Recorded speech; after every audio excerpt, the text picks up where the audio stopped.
extent of your powers, little one. Now you will watch me draw upon the power of the universe to send the child into the netherworld. Now place it on the altar. Today we're going to start with the Age of Rune play-along series. You can create a PC in 1 minute. If you've been here before, you know how to do that. We're going to use the 2-point combat action system. 20 to 25 minutes of it is literally the PC creation. So I guess in real time, it's actually about 30 to 40 minutes for the actual gameplay. I have to show you how to create a character real quick if you haven't done this before. This way you can immediately create a character and play along if you don't have a PC. So what we're going to basically do is use Shadowdark rules, essentially, which is don't let it freak you out. Shadowdark and Dungeons & Dragons are essentially the same thing. Shadowdark is a 1E, 5E hybrid. But it's if you've played any Dungeons & Dragons game, this is going to be completely familiar to you. So the first thing I want to do is I want to go ahead and do character creation.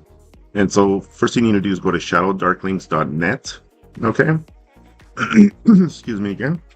Get the elixir.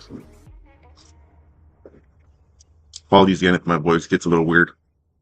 So you go to this shadowdarklinks.net. I believe we're up to the 6 scrolls for Shadowdark, and these scrolls are basically supplements, and they all come with new environments, new classes. But for simplicity's sake, for today, we're going to unclick all these. Although I do recommend looking at them. They have like a warlocks. They have what you might call a dark paladin. They have a ranger. There's a lot of different other classes on here, which, in my opinion, are a little bit stronger than the core.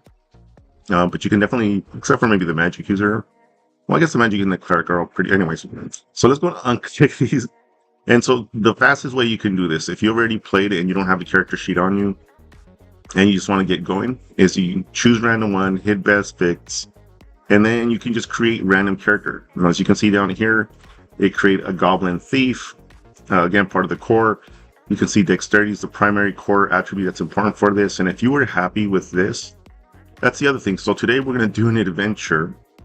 I'm a little rusty, but we're going to do the adventure for any level between 3 and 7. And the way we're going to compensate for that is by giving you more henchmen for the lower levels that you choose. So in this case, I'm actually going to pick a level 3 character. And then I'm just going to give myself X amount of extra henchmen to take with me for this adventure. And we'll talk about how henchmen work in the game. So let's just say we're going to go here. We can go down here. We're going to do a milestone because it'll automatically give you the levels. So we're going to hit, if you want to get to level 3, you want to roll for our hit points. Roll hit points there, and then we'll roll for talent. So everything's there.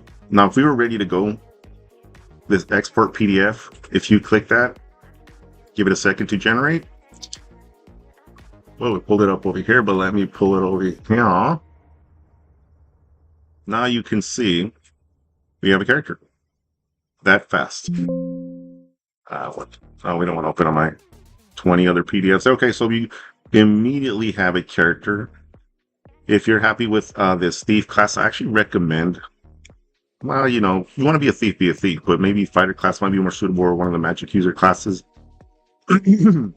So if you're ready to go, you can actually literally screenshot this. I'm looking at my thing. It looks like it would be pretty nice detail for a screenshot. By the way, I should note these things. If you cannot see this, if it looks blurry, it's literally the settings on your YouTube channel. You can go to the settings, and then it'll show you what level of pixelation or definition you have, and you can increase it to the highest one, and you should be able to see these little writings if they're a little blurry on your screen. Of course, always turn your phone sideways. Maybe that might help. But this gives you all the classes of the weapons, give you the armor class, your hit points. This guy's hit points are pretty low. We're going to do the average, the way they do it in D&D. So I believe it's a 1d4, so technically it's a 3. So she should at least have 9 hit points plus. So 10 hit points in this case would be this guy. So 3, 3, 3 plus 1. So that would make it 9 because you get Constitution bonus for the first level, but not any other level thereafter. And a lot of this other stuff's not really necessary to know. But here we got crossbow weapons. You can do your attack. That's all you're really going to need to know for today's game. Okay, so, but let's say we want to make a little more different character. We want to be able to choose what we are. This is good to see here too. If you're not happy with this, regenerate. and then we can actually regenerate till we get the class that we want. So rather than actually going through it, we can just keep hitting regenerate. If you want, you can go through the entire design process, which we're not going to do. But then you can actually, add all these things individually. So wow, this is a really good roll. 17 strength. Same thing as before. We want to get him to level. Why does it say dexterity here? This is nonsense. He has a high strength. Okay, so we're going to do that, and then we're going to level him up. Again, same thing, level 3 at minimum. Roll for those hit points. Roll for that talent. Select armor. I bet you it's going to just give us leather. Sometimes this doesn't give you really good armor, but we're going to fix that a little bit later. So pick armor. And again, I think we're pretty much ready after that. So then we would just hit export. And then now we have Muathazeglimid, the fighter. And you can see 10 hit points. That's still way too low. So I always give them average. So again, 5 plus 5 plus 5. That's 15 plus nothing here. You don't actually add that. So 15 hit points at minimum you would have. Okay. Armor class 16, leather armor, looking good. There you go. And I chose correctly. So normally it doesn't load you up with good equipment or gear. So if you wanted to pick chainmail, then when we're gonna do this next step, you can actually pick chainmails to buy, actually. So that's how you create your Shadowdarks. Again, you can probably screenshot this. It could be, I guess, zoom in a little. That's probably good enough. Yeah. You can probably screenshot that, apply that. That would probably work pretty good in terms of screenshot, if it's not coming out too good. Now, the other thing I wanted to show you is how fast you can create a character. If you wanted to play, if you have a Beckme character, you can also use Beckme characters to play this game as well. Like I said, it's a 1E, 5E hybrid, but it uses a lot of 1E stats, so you can easily use your 1E character. Here's fastcharacter.com. It actually has the 5E 5.1. Actually, it should be called 5.5. I don't know why I said. Anyways, then it has Player's Handbook 2014, Player's Handbook 2024. So we're going to pick BX. All right, this is BX, Beckme. These are all compatible with each other, if you've heard of them, or OSE, Old School Essentials. They're all compatible. They're basically the same system, but cleaned up. But we're going to click D&D BX.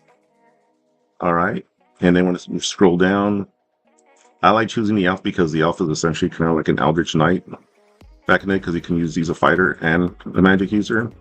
We'll put level 3, and we're not going to pay attention to any of this, and this will actually generate it exactly similar. So if we just click that, now you can see I have a character sheet ready to go. Okay, so we can have these stats are kind of whack, but if you can go back and redo it, because you don't want to play with that. I'll allow you. We used to recreate characters all the time, so I don't really care if you do it here. 12 strength, that's a little bit better. Hit points, again, this is a little low. 3d6 hit dice, that's 4, 4, 12. You would need to have 12 at minimum. Okay, and we're not going to use any of these saving throws. We're going to use the standard. I'll just make a con check or whatever. And then it has the ascending armor class, but I'll show you how to convert that real quick. Let's see. Usually this one's pretty good in terms of giving you magical items. But I don't really see anything here. But it does give you gold pieces, which you can use later. But again, you can see it's kind of like an Eldritch Knight. You can charm person, magic missile, and cast web. Okay, not bad. So again, you can go here, generate this character if you're on your phone or at home on your PC, and be ready to play. Okay. The next thing I want to show you is the virtual dice. Okay. Quick note. I'm not paid by any of these guys. I don't know anybody in these companies. I just like to use their resources. And so if we go to dieharddice.com, full disclosure, I have bought dice from them, but I was a customer. They don't know anything about me. There's a dieharddice.com, and if you put in a dice roller or virtual roller on the Google, it'll come up. And you can see it has a dice here. You can actually roll. So if you want to do 3d6 damage, there it goes. All right, if you want to shuffle and throw them into the mimic, he spits it out, and it tells you how much you do. Boom, boom, boom, boom. 11 points of damage. Okay, get rid of it with the sweep. Okay, you have 20, you need to roll 20. I would recommend taking the first die that flies off of this, but there you go. You can shuffle it. What? You have disadvantage? Throw an extra die in there. And just roll it. Okay. Sweep it, go back to the 1. All right, so this is the virtual die roller. You can use it at any time. or use it as part of the game. Now, the final thing I want to talk about is the 2-point action system. It's, something I use. I guess you can say I'm the creator of it, but it's really solved the math problem with all OSR games and Shadowdark as well. As you guys probably know, if you play any old school game, when it's your turn, you can either move and then attack, or move, but you can't attack. And that to me is just nonsense. So I threw in an extra attack in there, at least a second type of maneuver you can do. But we'll go over that very quickly after this. But I want to show you can go to donfranco3games.com, go to the RPG Boons tab. And there's a bunch of stuff here for the card game that I have and whatnot. But if you look to the right here, it says free RPG free download. Well, I should reword that, free RPG download. You can just download the chart, which is what I'm going to show you. You can go through the entire PDF and look at the rules. We're going to be using medium magic setting because this allows you to do a second spellcast. But you can get them there. I also have, a couple other unofficial, the Mentalist class, the Arcane Scrapper class. And also I have another one called the Vitaemancer, which is somewhat with this. We're going to be a little bit doing something about that in today's episode. But basically you can take these and create some subclass or custom classes that I created, which are the Mentalist and the Arcane Scrapper. The Mentalist is more like a bardish person. He has one primary attack, which is try to disable your opponent, and then you can flavor him using various spells. The Arcane Scrapper is literally me creating a Mortal Kombat style martial artist who uses magic to do their maneuvers. And so I would love for anybody to check these out. They've been tested, but the Arcane Scrapper is more brand new, and I would love for any feedback you can send me. Post it on videos. You can actually email this Don Franco 3 Games website, which is my website. You can send me messages there to, give me your feedback. Now, or leave a message anywhere on my videos. Probably this one or any of them though, because I get notifications and I do check them out regularly. So, I think that's it. So let's go in with that. Hopefully, it didn't take too much time. Oh, that one was pretty short. So again, let's go over some basic rules. So it's the Age of Ruin and Exploration. Working on the title a little bit, whatever. So before you start, level up the PC. If I do not say it in the video, the DC is a 10. Okay, because in the past I forgot to say what DC is. It's a DC of 10, and the reason I do that, sometimes I'll say, DC 15, DC 13, but if I don't say anything at all, it's a DC 10. A lot of times it's DC 10. I do this because I want your bonuses to matter. Right, there's nothing worse than having a freaking +4 DC 15, and what's the point of you having a freaking 18 strength? So anyway, so then if the images are blurry, video resolution, try to fix that. If you're watching this live, tends to be slow. I don't care who's recording it. It tends to be slower than normal. You can bump up the speed if you're watching this after the fact to 1.25 speed, and it might play what you are accustomed to. So not just for my video, but any future video you see, you can actually boost the speed. I was talking about that ascending armor from all the old school stuff, the old school D&D stuff, how you can convert that. Depending on what level you chose, your 1 through 3, 4 through 6, your armor class is translatable to here. Okay, so let's go look back at our character. Armor class of 4. If we look at a 4 and it's a level 3 character, that's actually a 15. Okay. So it's very close to just taking, in this case, it's 19 minus 4, right? So if you had a 19 and you minus 3, it's 16. Yeah, 19 minus 2 is 17. So if you get what I'm saying, so that's how basically you calculate it out. But if you want to do that, just look at your armor class. 4 is 15. Now you know what your armor class is. So it was 14, 15. Yep, that's right. So 4, you'd have a 15 armor class for this game. And I don't know, this is just my side note. It actually counts to having a +1, a +2 bonus to hit, but we don't ignore all this.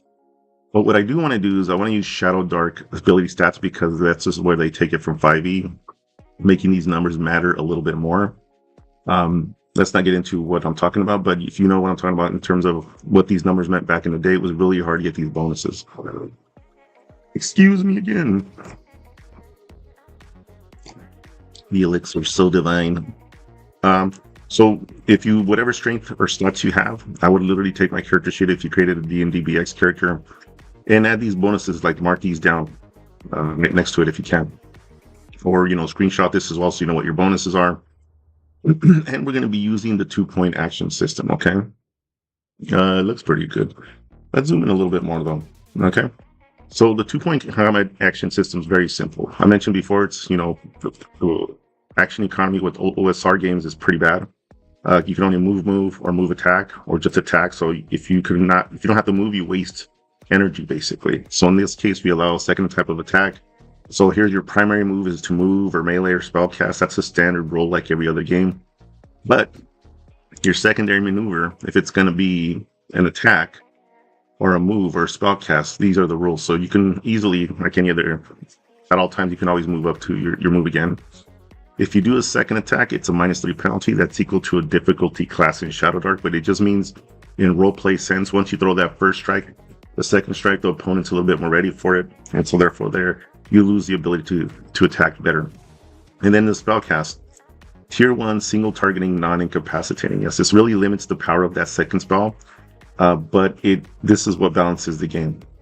Now there is no penalty because not only is the spells weakened, the second one you can cast, but on top of that, in Shadowdark, if you cast a spell and you fail, you can no longer use that spell. So it's a big price to miss in Shadowdark. Okay, so the other thing that makes the 2-point action system unique is that you can actually do reactions. Okay, so you get 2 points as soon as the combat starts. Anytime that combat starts, you have 2 points. If someone takes an attack at you and you might die from that attack immediately, you can attempt to parry or block, and that's going to give you a -2 to their attack. This is something anybody can do, right? Anybody can, pick up their shield or block with their sword, even if they're not proficient. This is just what standard people can do. But to really give parry and block, meaning if you have proficiency in the weapon that you're using, you can add your dexterity modifier. So it really helps make that dexterity matter and more dexterous players matter. The next reaction you have, so there's really only 2 reactions in this game, is dive. And what you do is you just dive into the line of sight space that you are, except you fall prone. And when you're prone, obviously they're going to have maybe advantage against you. But this is a last resort attack. You can see the hit points are pretty low here in Shadowdark, right? You're going to have 12, 15 hit points. Basically, that amounts to about 1 or 2 hits, maybe 3. And if you don't want to take that final blow, you can do a dive into a space. It's going to cost you 1 point. So again, all these maneuvers cost 1 point to use. You get 2 points for as soon as combat starts, and as soon as your turn ends, you get the 2 back. Okay, but if you dive, you jump the distance as far as you can, line of sight. It's got to be clear. You fall prone. It costs you an entire point to stand back up. So this is really one of those moments where all you're trying to do is survive. So you dive, that costs you a point. It's your turn. You're prone. You can spend a point to stand up, and your turn is basically over. Okay. And there is no jump calculation, but I created one for Shadowdark here. It's just one. Everybody can jump 1 space, basically, but the stronger you are, you add your strength modifier. And then if you have your full move and then jump, you can double whatever that is. So you can move up to, if you have an 18 strength, you can jump really far, but most of us are going to have 1 or 2 space that we can jump. So if you have that running speed, you can jump up to 15, 20 feet, which is pretty extraordinary, but hey, that's how it is. Okay, so that's how you use the 2-point action system. And of course, it's a little bit of a self-plug. The 2-point action system, again, is convertible with any of these OSR games. It's because all these games have an attack, a move, but that's it, right? So you either attack, if you have nothing else to do, you can't do anything else. You waste, all you can do is 1 attack, but use the 2-point action system. The other conversion we want to think about is if you are, for some reason, playing with Castle and Crusades, which is a little more powerful than these other games. Sagaborn's a little more powerful than these other OSR games as well. I should put OSC. Oh, it's on there. Anything that's a cantrip is considered a tier 1 spell. Okay. Or if it costs 0 mana, it's considered a tier 1 spell, just so you can kind of understand when you're trying to use that second spell cast what it means. But some systems don't have cantrips, so if it's a spell 1, it's a rank 1 spell, slot 1, whatever it is, level 1, it's all tier 1. Okay. Now, the final thing I want to do is I want to give you some magic items if you don't have any. So depending on what level you chose, you're going to give yourself that much gold pieces. So if you chose a level 3 character, as I suggested, you're going to have 60 gold pieces. Okay, we're just going to choose the highest XP value, and that's how many gold pieces your character starts. This is a little unfair because I just looked at that BX, remember, and they had 200 and whatever gold piece, 247. So that seems a little unfair. So let's go ahead and, you know what? The BX characters, let's cut their gold pieces down to 1/3. Yeah, and that makes it fair. So whatever it says on your BX character sheet, cut down to about third. And the reason we're doing that too is the prices of Shadowdark equipment's a little bit different, and so that gold pieces are it is going to matter. I mean, you know what I mean. Like it's cheaper in Shadowdark, so 247 goes way longer, way further in Shadowdark than it does in Dungeons and Dragons. So now that we know how much gold you have, depending on the level that you chose to be. So again, if you're level 3, you got 60, 100, 150, and so forth as you go up this level. I think I've said 1, 3 to 6. You can make a 7th level character. It'll be fine. Yeah, let's just say up to 7th level character. Or if you've been playing along, bring your PC with you, okay? And then based on that, now you have your gold. You can start buying equipment, okay? So I have the expanded weapon list here from all the scrolls. So you can buy the hand axe, the stave, a round shield, which is I don't have the scroll listed here, but just trust me. And these are from another. I think this might be Crit Scroll 1. There's more weapons here. Here's more weapons on here that you can choose from. And this is the standard weapon list in Shadowdark, as well as the armor in Shadowdark. So you can buy whatever you want. Go ahead and screenshot it, pause the video. You can take a look at this, and I should be able to see what does it look like. It is a lot of info. But you should be able to also stop the video and see the throne property, spirit thrower property, and then we already returning property. That's for the boomerang. Okay. So hopefully you got all that. Then we're also going to give you a magical item. Okay. You should always start your players with a magical item. I don't care if they're level 1, 0, who gives a crap. So we want it to be fair, right? So if you're a magic user, you probably don't want armor, and you probably don't want weapon. So I would say roll the d6, and then whatever you get between 2 and 5. If you really want it to be random, it doesn't make sense, right? Because if you're adventuring and you come with the magic wand and you're a fighter, you're probably going to go take it somewhere and sell it, or give it to a friend, and vice versa. So I would say pick an appropriate here, and then once you do that, you just go to these different charts. Okay, so once you roll the 1d6 here, you pick. Now you can roll the type of armor it is, the bonus you're going to get with that, okay? And you can add a benefit to it, right? Literally roll 2d6, and then depending on what you roll, you can add an extra benefit. And here's some armor benefits, potion benefits. If it's a scroll, the tier of the spell, you have to have some Shadowdark. And actually, you can go online and find all the Shadowdark spells on the website. Okay, so then you choose that. Here's weapon benefits. And I think we're good. And without anything more to add to this, let's get this party started. It has been several hundred years since the collapse of the Astoria Golden Age. A collapse caused by power and magic. The great houses have fallen. Magic knowledge has been all but lost, and all major cities have been abandoned and overrun by plant life and monsters. All that is left are barricaded small secluded hamlets, villages, and scarce towns. You are in the age of ruin. It is also the age of exploration. The few who dare leave their protected walls seek fortune, a better life, or power. Be part of the few, the bold who seek to rebuild, face the dangers, and discover of unearthed arcana. Your journey begins now.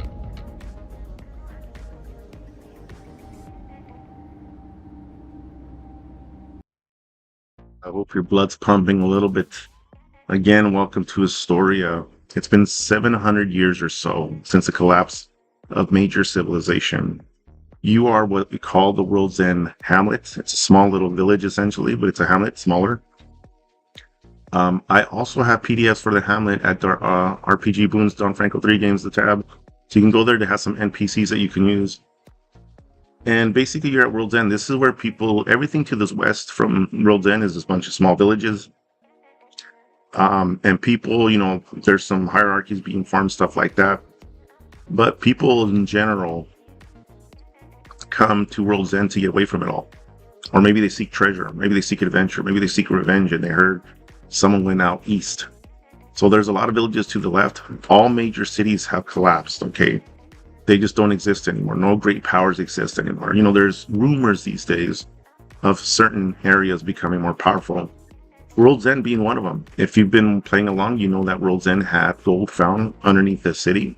They've excavated it, and it appears that the mine has run out. And in fact, there's people within the city who want to start digging around in other areas besides underneath the city. But at the same time, the magistrate does not want more attention coming there. With the gold rush that happened, a lot of people started going southbound. Okay, south, there's a city called, a small settlement called St. Abbey's. And people started going down there, left here with their riches, started establishing a small hamlet down there at St. Abbey's. But recently, a few people came back and said that a local man has gone mad, that new magic has been found, and they come back here to World's End seeking help to liberate St. Abbey's to the south. Now you're here, you're an adventurer. The magistrate, he has a little bit of pull, a little bit of power. He gathers the people here in the near the well. I don't want to call it central location, but it's an area where a lot of people hang out. And he gets up on his little podium and he looks out. And he says, "Dear all, we are looking for several good men to look and go down to St. Abbey's and see what's going on. To be honest with you, we can't sustain all the people that are here from St. Abbey's, and we just need to clean up what mess is going down there, and we're looking for some volunteers. Any man willing to go will get 2 gold on the way there, and another 3 gold when they come back after the problem has been solved. In addition, we'll be taking some of our soldiers with you to support you, to make sure this problem in St. Abbey's is taken care of. Is anybody interesting?" And you begin to see people gathering around, various people,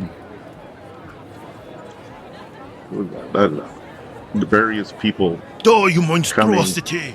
Get and back! seeing what's going on.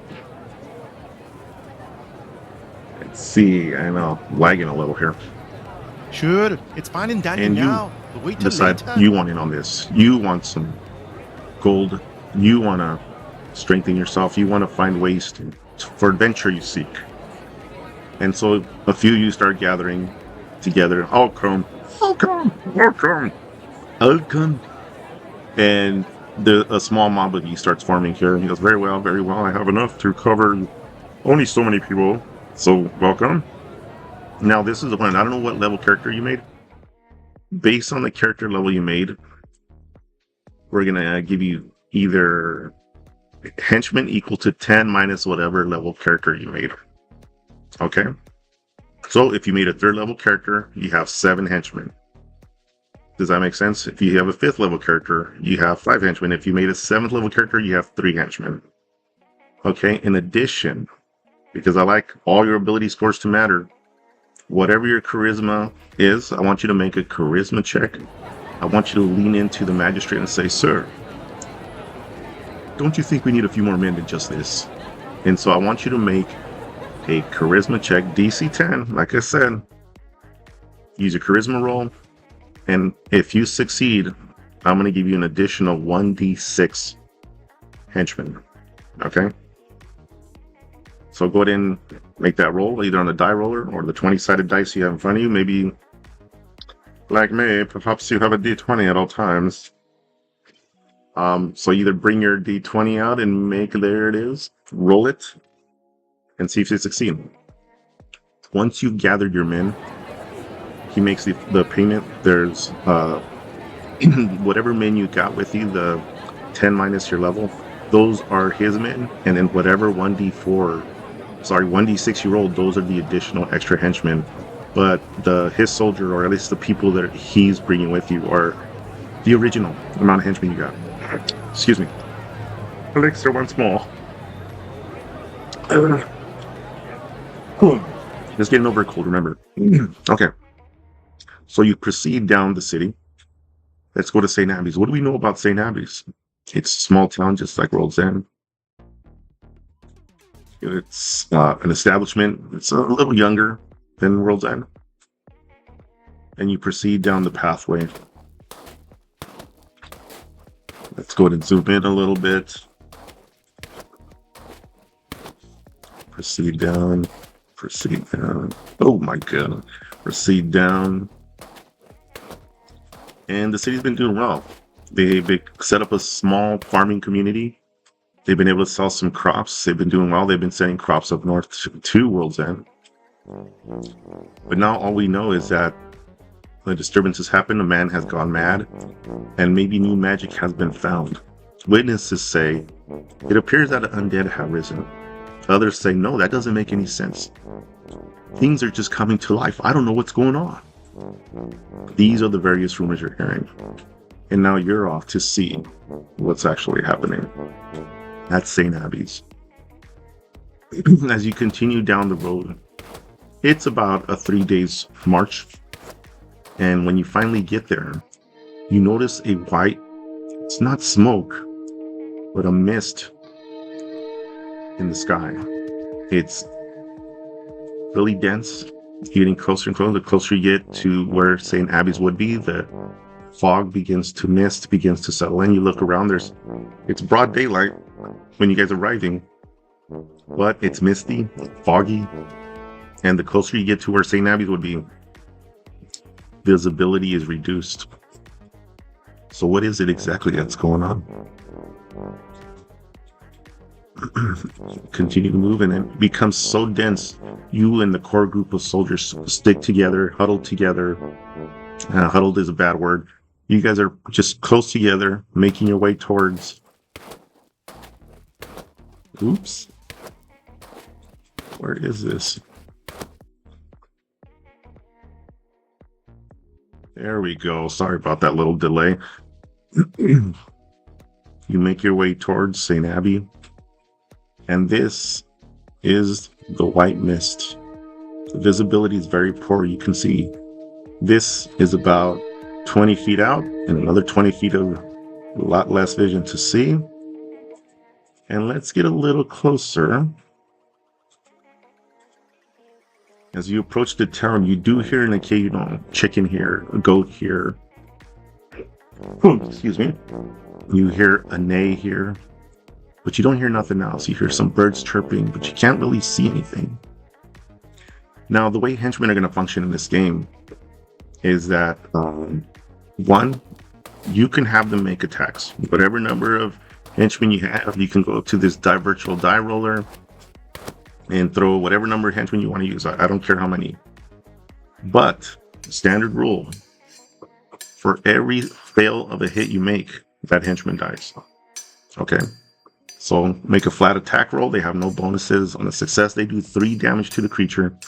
On a failure, they instantaneously die. Even if, let's say, the monster, the monster has, let's say, 1 hit point, and you roll 5 dice to make sure you kill it.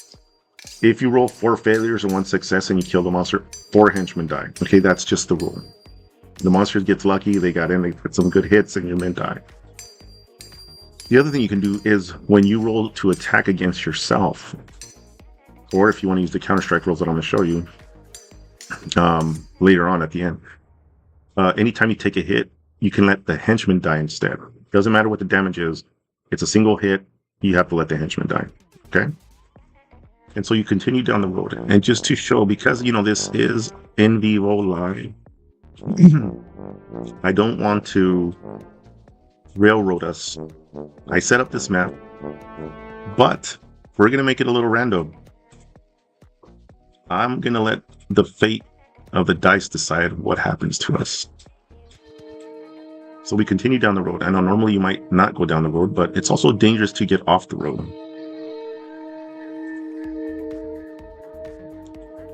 I know, it's a computer. 1 second, it's struggling. So we continue to go down the road. Oh my god. Down the road. Really struggling here. The computer, apologies. And as we continue to go down the road, we reach a fork. Oh, not a fork. With that, we continue to go down the road. Oh, now, let's see, we see an open space here. So we see a shelter. One of the soldiers jumps over here, looks inside the window, yells back at you. It appears to be empty. This seems to be holding grain over here. Walking in. Looking around, and again, it's really dense fog, so it's really difficult for you to see. Now, what I want you to do is I want you to make a wisdom check, aka a perception check. Okay? DC 10. You're in charge, you're the lead, you're the man. So you're ruling for everybody. If you succeed, okay? If you succeed, I will allow you to take 2 free attacks, range attacks if you got them, at what you hear coming, which is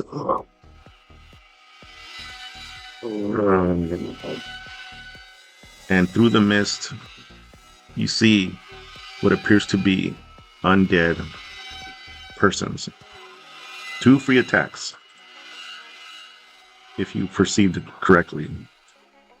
If you did not, then they get a surprise attack on you. Yup, sorry.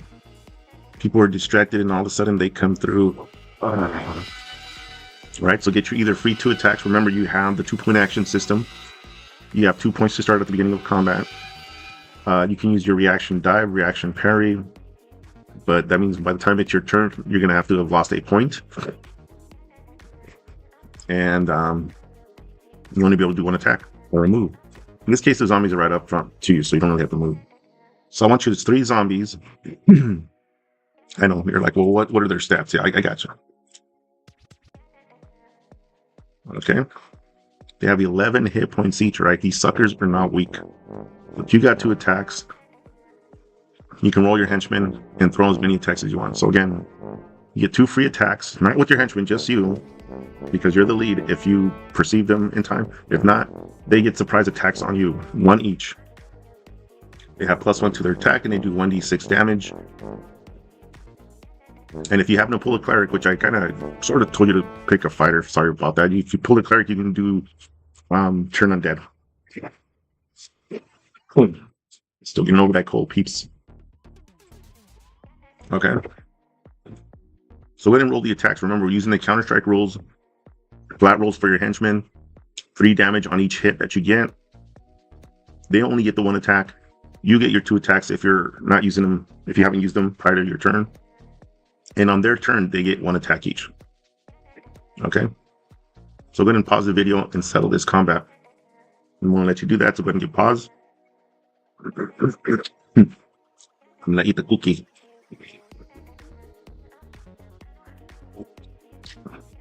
All right, you're back. I'm just going to assume. I mean, the dice could betray you. You could be dead right now, but I doubt it. So whatever men you have left, you go through here. You check the rest of these huts. They appear to be empty. You can see the farmland out to the northeast. These are homes. And these guys do indeed appear to be undead. If you're a wizard or cleric, I would allow you to make some type of arcana check. So you have to have magic, and depending on what your magic background is, if you're using intelligence or wisdom to cast, you can determine what's going on here. So DC 10, this is all part of the roleplay. Go ahead and just so you can have more story to your game. Roll it. If you succeed, you can tell that these are not really undead. They're not being created by your standard dark magic. There's something else. They're undead, but they're not being reanimated through the standard dark magic you're normally used to seeing. If you didn't make an arcana check, or you couldn't because you're just a fighter, scratch all that. You see what appears to be zombies. You don't know anything else. Okay, so you check this entire area. Appears to be a dead end. At least the first village in this area. There's the farm. So you proceed to go down. All right, let's continue to go down the path. You gather up your men, your equipment. And now we finally reach a fork in the road. Okay, so again, I don't want to totally railroad anything. Map is built. If we roll high, we go left. If we roll low, we go right. Or down, right? When I pull this 20 out, it doesn't count. We're going to put it in the mimic first. So high left, low right. All right, we got right. 16's high, we're going to go down, not right. This is left to the left here, or going down is kind of going right. Continue down the path. You see a windmill? Yeah. It's the windmill's upside down because I actually flipped this map because I didn't like the orientation, and it's 3, blah, blah, blah. So we continue to go down. You and your men. Again, you're seeing little patches of farmland here and there, right? You can see on the right that they have some crops there. You do see some huts. You have some men. They look in. Again, it's empty. And, and some of these empty homes might be from some of the people who went to World's End seeking for help. So you continue down the path. And down the path, occasionally hearing a noise. Bird, something scuffling in the distance. You're not really sure what it is. Okay, now we're here. Now, even because I don't have this map memorized, we're going to take a quick look-see around. We go to this thing. It appears to be a dead end. There's nothing in there. Okay, now we're at another fork in the road. Okay. You can either go left here or right. And we're going to do the same thing. If we roll high, we go left. Sorry, if we roll high, we go right. Oh my God, I might have messed that up, but oh, whatever. Brain dead. So if we go high, we go left. If we go low, oh, what is it? That doesn't really matter. Okay, if we go high, we go right. Low, we go left. Low, left, that makes sense. Out. So go ahead. We're going to roll that 20 again. Shake it around a little bit. You see I'm using my mouse to click on it. You can actually use your finger, then toss it. All right, look, it's too high, so we're going to go right again. Proceed to go down this path this way instead. Continue. An occasional continue. You see some hedge. Very eerie, very quiet, except for the occasional bug, the occasional little animal scattering through the ground. You see another hut of sorts here. And I kind of don't remember what's all over here. Once again, come over here. We go see over here. We don't really find anything. See, the hedges are trapping in this little hut. There's nobody there. You know where to go, but further south. So let's go ahead and continue to do that. Now,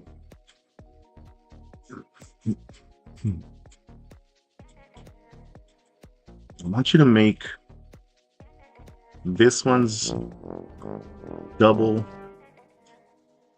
What am I talking about here? Go ahead and do a DC. There's going to be two values here, a DC 15 and a DC 10. Okay, so if you beat a DC 10 but don't beat a DC 15, wisdom check or perception check. Let me know.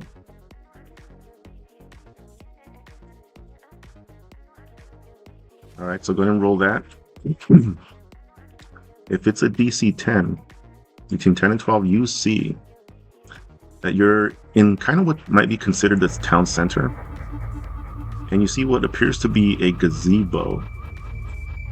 I'm not sure if a gazebo is the correct word. One of those things, where you can have picnics and stuff. Is it a gazebo? Somebody help me out here. Is it a gazebo? Whatever it's called. You see that? And on top of it, DC 10, if you roll 10 or 14, you see a statue on the very top of it. Okay. If you rolled a 15 or higher, you're looking up. Most of the crew's looking up. Everybody sees the statue, or at least you pointed out first. Look, there's a statue above there. Everybody looks. Starts looking away. Everybody's kind of on alert. But if you rolled a 15 or higher, you swear to God this freaking thing is moving. This statue is moving. And before, if you rolled 15 high, you can go ahead and take 2 attacks. You see it starts moving forward and gets ready to jump off of this gazebo toward your area. So you can attack twice. If not, it jumps down and takes a surprise attack at you. And I'm going to roll that surprise attack. It's going to have advantage if you failed your perception check. Okay, that doesn't count. But let me grab these dice. And of course, ignore this. Otherwise, you're free to take your free 2 attacks at the gargoyle as it's coming down. You can take your free 2 attacks. If you did not do that, this applies to you. Advantage. Oh my god. There's just no way. Let me get the stat block for this guy. Where is it? It's got to be here. There it is. I am.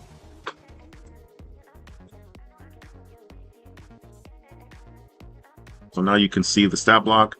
+3 to claw attacks. It has an armor class of 16, so you can take your 2 attacks.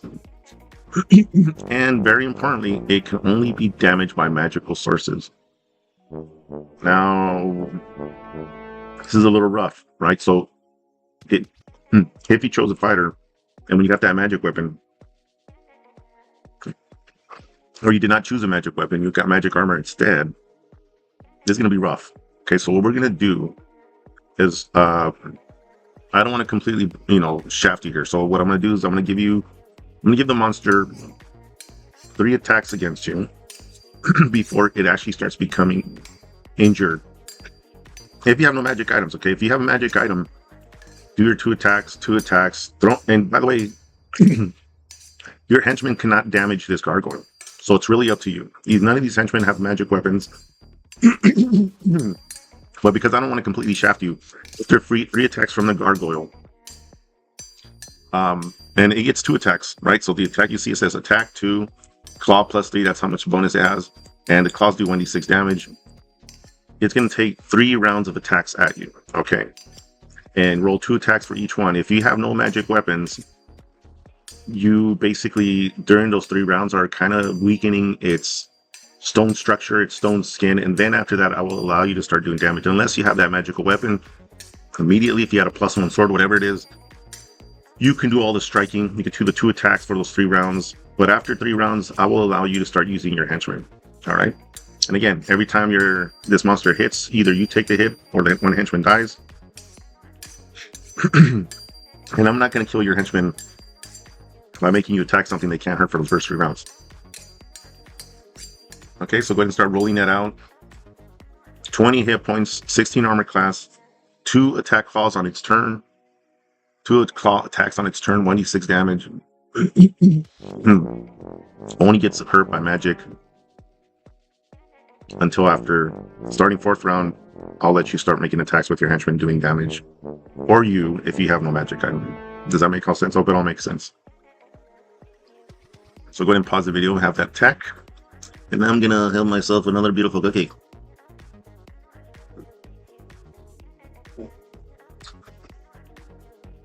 I know nobody wants me to watch me. Then I'm running out of the elixir. All right, so the assumption is that you've defeated this gargoyle.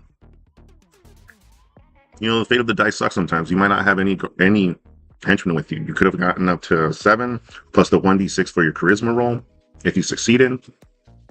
Maybe you got plenty of men. I don't know. So you continue to go down. All right. You circle about this.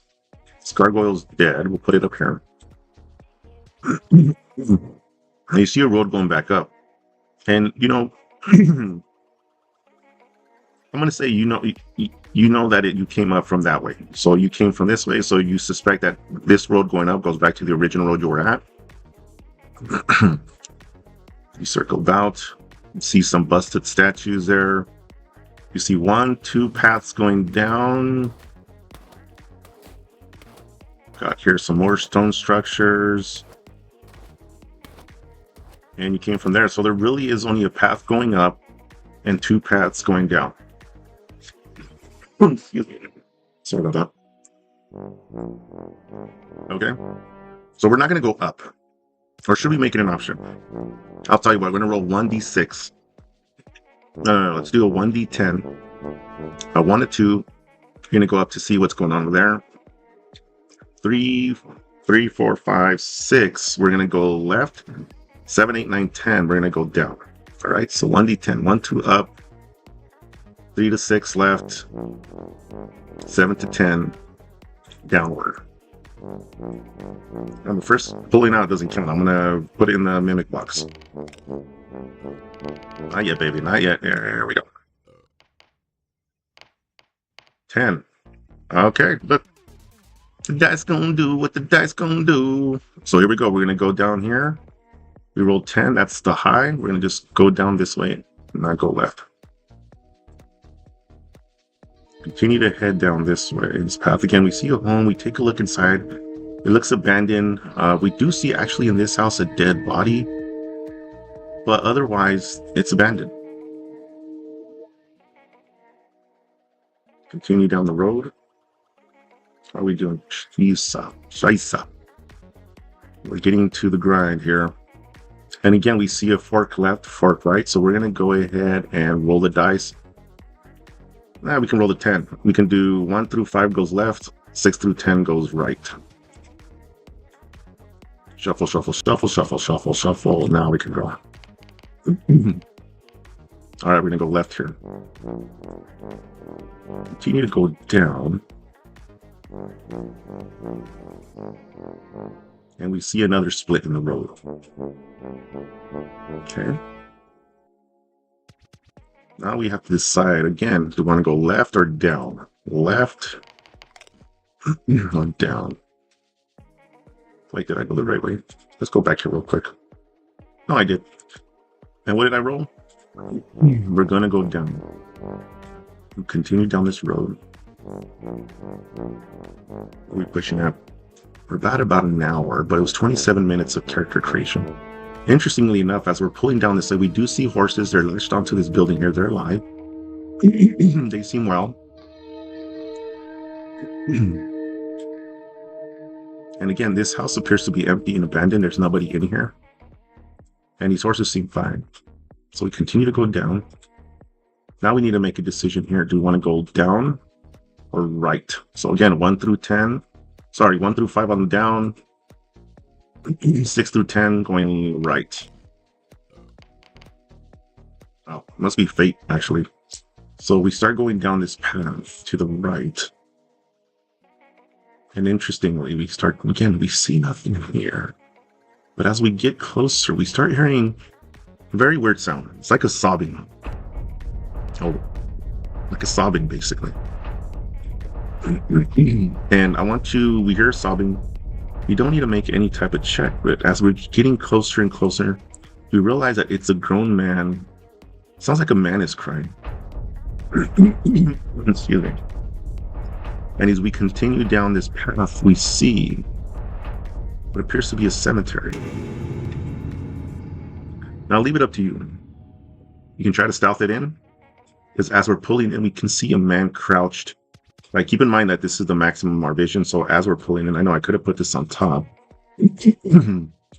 As we're pulling in, you can see that there's a man slouched over here. And if you're a thief, if you happen to keep that thief character, you can make a dexterity stealth check and be quiet, and I'll allow you to sneak in this way while your men are moving forward at a normal pace. You can go ahead and do that. If you're a thief, or a similar class, some class that has stealth. But as they approach this man, they go, he turns around immediately. Who goes there? And you say, if it's not you, it might be hidden back here. Somebody says, what goes on here? Why are you here? He goes, you don't understand. I tried to save her. I tried to save her. It's not my fault that it all turned out this way. I tried to save her. And this is what it made me. I wish I never found that spell book. I wish I never found the spell book. Now, he begins to cast a magic spell. And if you're in stealth, I'll allow you to take 2 free attacks at him. Let me go ahead and pull that stab block. Okay. Now this is the final boss fight. And we're going to go over a few things. So I'm going to go ahead and allow you to take an attack at him if you want. We have 2 free attacks on him. All right, but he also makes a bunch of monsters rise. Let's see if we can get it all in here. Okay, so let's go ahead and do that, because then also he makes a gargoyle arise. So now we have 6 zombies and a gargoyle.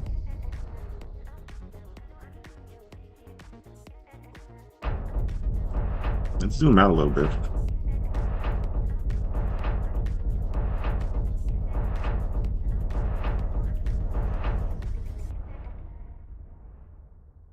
I believe you can still see this. This is his stats. All of these real quick. Copy X paste. That's his stats. These are zombie stats. Gargoyle stats. Yeah, I know. It's a lot of monsters. But it's not that many monsters if fate has sided with you. And just to kind of be a little fair, we're going to say all these zombies here have 1 hit point, okay? So ignore the 11 hit points. All these have 1 hit points. This gargoyle only has, well, 20 is fine. So this gargoyle is going to have 20 hit points. All these zombies have 1 hit point. And this mage does have 27 hit points. He summons all these things. You might have gotten 2 free attacks. On his turn, he does a teleportation and moves behind everybody. Okay, and so you would have to battle these zombies. Right? And when you're fighting this guy here, he is known as the Vitaemancer. You actually don't know who he is, but he's the Vitaemancer. If you remember, your henchmen, they can all attack.